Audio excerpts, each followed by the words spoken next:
What's going on, Giants fans? In today's video, I'm answering your questions in a Giants rumors mailbag. And if you're wondering, yo, Marsh, how do I get on these videos? You got to be a subscriber, so go subscribe right now and get in the comment section and use hashtag Giants so I can pick out questions for next week's video. We're trying to get to 6,000 subscribers, so I need all of your help. If you're new to the channel, it's a one-stop shop for Giants news and rumors. So go down right now and hit that big red button.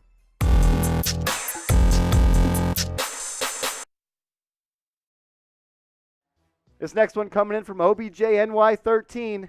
I miss him. I'm going to be rooting for him in the Super Bowl this weekend. I can't even lie. But they ask, Malik Willis balled out at the Senior Bowl, Should the Giants draft him?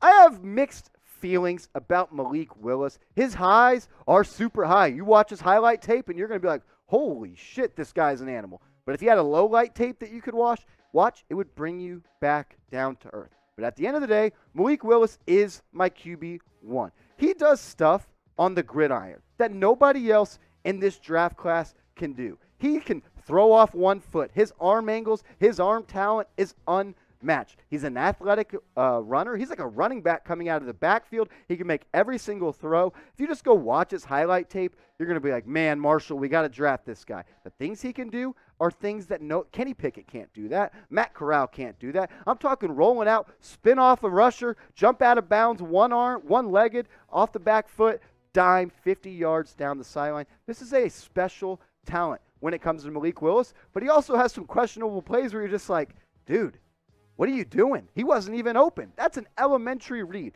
But the bad with Malik Willis, I firmly believe if he goes to a coach like Brian Daboll, who's worked on a quarterback that had problems coming out of college, or another type of offense where the QB coach is strong-minded, they can get past the bad with Malik Willis. Some team is going to find him and watch his tape and say, we can fix this guy. We can make him the best quarterback in the National Football League. Because coaches and talent evaluators are greedy and they're boastful and they think they can fix everybody. But at the end of the day, there's stuff to believe in when it comes to Malik Willis. Last year, only completed 61% of his passes, which is low for the collegiate level. Almost 3,000 yards in 13 games, 27 tutties to 12 interceptions. He's still a work in progress when it comes to being an accurate and downfield passer and winning from the pocket. But the things he does, the wow plays, are just wow. This guy is a special talent. And then when you go into what he can do on the ground as a rushing quarterback, it's spectacular. 13 TDs on the ground last year in 13 games, almost 1,000 rushing yards, 4.5 yards a tote when he decides to tuck and run it. He is a threat when it comes to a read option. I'd love to see him in the RPO game.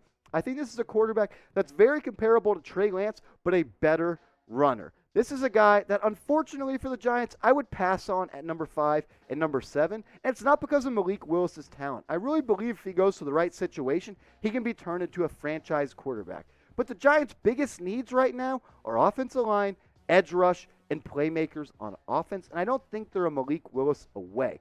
But if he starts to slip in the first round and you get to pick 15, pick 18, pick 21, pick 23, you better be on the phone, Joe Shane, and seeing if you can trade up to get your hands on Malik Willis. You draft him in late in the first round. You let him sit a year behind Daniel Jones, mature, work with Brian Daboll, Shea Tierney, let him work out the kinks. I really believe if he goes to the right situation, he can be a franchise quarterback for any team that does right with him when it comes to molding him as a prospect. But what say you? Should the Giants draft Malik Willis? I've seen a lot of you guys in the comments stampeding and standing up and saying, we need Malik Willis. He's a quarterback that the Giants have never had before. But if you want to draft him, type 1 for yes, or if not, go down and type 2 for no.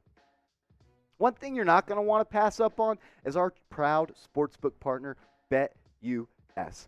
The Super Bowl, it's a couple days away, and you can bet on it. And even sweeter, you can get a deposit bonus of $125 when you go to chatsports.com/bet. Go there, then deposit $100, and they'll match that with a 125% deposit bonus, so they will give you $225 bones to bet with. Do it on the Super Bowl. I'm riding with the Rams. I want to see my guy OBJ get a ring. I think he deserves it. I think he's had a really rough couple of years. The injuries, the hate, the way he just was kicked out of New York by Dave Gettleman. Like he said, he sent him to Cleveland to die. But at the end of the day, I'm rolling with the Rams, and I'm taking the over in this one. I'm expecting a shootout, but give me the Rams -4 and over 48.5. And I'm going to do it with our proud sportsbook partners, BetUS, chatsports.com/bet, promo code chat125. What a name. This one coming from Ghetto Clown. With the James Bradbury trade and cut rumors and the Giants hiring Wink Martindale, should the Giants draft Derek Stingley? Wink loves aggressive corners. He does. He loves Marcus Peters. He loves Marlon Humphrey. And his defense works best when he has a defensive backfield full of aggressive corners. And that's what Derek Stingley was his freshman year at LSU. This guy played in 15 games, 6 interceptions, 16 pass breakups, 1 tackle for loss. He's a cornerback that's not afraid to stick his foot in the ground, come downhill, and lay the wood. Pause. But 38 tackles. This is someone that is aggressive corner, likes to jump routes, and what we saw in his freshman year is why he is number 1 on most teams' board when it comes to cornerbacks. Because what he did in his sophomore year and his junior season in just 10 games is kind of puzzling. Only 10 games through those 2 years, 35 tackles and 5 pass breakups, no INTs, and 6 tackles for loss, and it was because of injuries. He's prone to allowing the big play, which is okay as a cornerback because you want an aggressive guy that's going to jump routes, but I have injury red flags. His left foot surgery this year and missed part of 2020 with an ankle injury, and also battled an ankle injury in camp of 2021.